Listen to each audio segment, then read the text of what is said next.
एक काला कानून पेश किया गया। पैर में मोच आया, सारा चीज न कपड़ा का ठीक था न कुछ था। सबसे पहले बात उस विधेयक की कर लेते हैं जिसकी वजह से हंगामा बरपा हुआ है।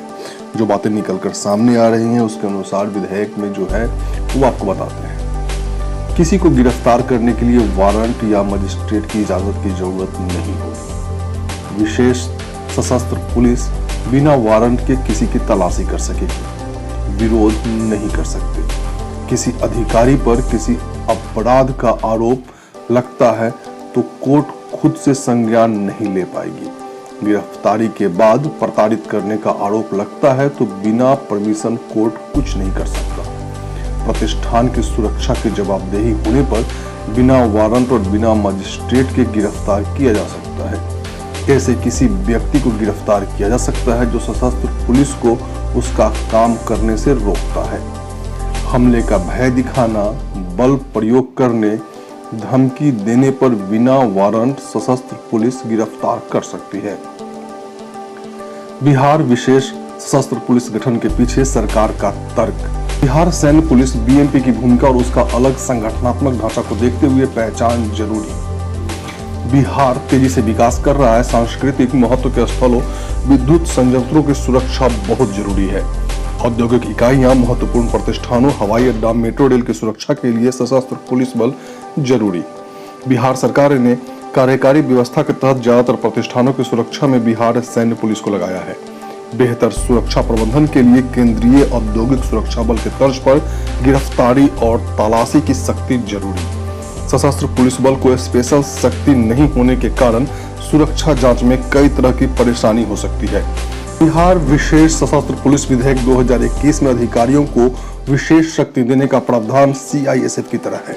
शक्ति के इस्तेमाल के लिए विशेष प्रक्रिया बनाना आवश्यक है ताकि इसका प्रयोग हो सके और दुरुपयोग न हो। बताया जा रहा है कि नीतीश सरकार इस विधेयक के जरिए बिहार में सीआईएसएफ की तर्ज पर नए पुलिस बल का गठन करना चाह रही थी और नीतीश सरकार ने कानून को पारित भी कर दिया है। विपक्ष इसका जोरदार विरोध कर रही है। विपक्ष का यह भी कहना है कि ये कानून बनने से पुलिस का गुंडा राज सामने आ जाएगा। विधेयक के विरोध में जब विपक्ष ने सदन में हंगामा किया तो विपक्ष का आरोप है कि उनके साथ जास्ती की गई, मारपीट तक किया गया। एक काला कानून पेश किया गया जिसके विरोध में आज हम सब लोग खड़े थे और बिहार के ही नहीं देश के इतिहास में ऐसा होगा कि सदन के अंदर पुलिस को बुलाया गया। एसपी खुद वहां उपस्थित रहे, डीएम ने खुद विधायकों को, जो लोकतंत्र का मंदिर है, विधायकों को घसीट घसीट के जो पीटने का काम किया गया, बाहर निकालने का काम किया गया। हमारी पूर्व मंत्री जो महिला अति पिछड़ा समाज से जो आती है, उन नीता देवी का बाल खींच के साड़ी खोल करके घसीट करके जो ले जाने का काम किया गया। आज का दिन जो है काला दिन के रूप में देश की जनता याद करेगी। किस तरह हाथ कटा, पैर में मोच आया, सारा चीज न कपड़ा का ठीक था न कुछ था। इसे हम बोले जा रहे घसीट के एकदम अंदर ही अंदर, अंदर से अंदर एकदम घसीट कर, उस तरह जानवर को भी घसीट कर नहीं लिया जाता जिस तरह हम लोग को माननीय के साथ हो रहा है। अभी तेजस्वी जी, अब आगे की रणनीति क्या होगी विपक्ष की? संघर्ष होगा।